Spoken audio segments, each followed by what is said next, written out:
Comment allez les amis? J'espère que vous êtes toutes les bien. Ah, moi, il est bien, mon famille est bien. Gloire à Dieu.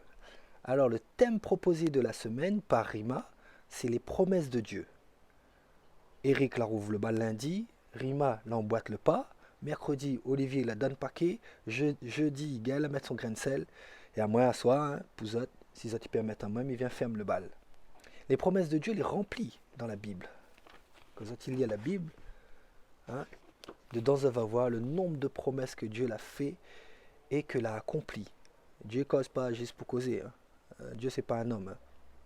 Tout ce que Dieu il dit, tout ce que Dieu il promet, il réalise. Il réalise. Ce soir, on me partage un verset avec Zot, fondamental au niveau des promesses. Et il trouve dans 2 Corinthiens, chapitre 1, verset 20. En effet, pour toutes les promesses de Dieu, c'est en lui que se trouve le oui. Et c'est donc aussi par lui que nous disons Amen à Dieu pour sa gloire.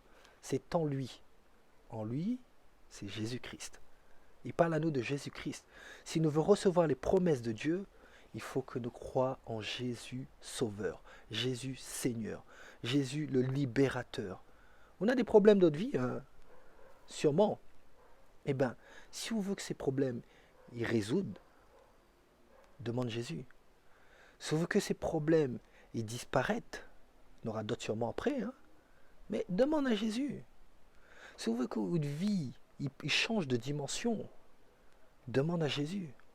Si on veut vivre une autre vie, une vie nouvelle, renouvelée, demande à Jésus. Si on veut libérer d'un mal, d'un fardeau, vous voulez fatiguer de la vie ou je ne sais pas trop quoi, demande à Jésus.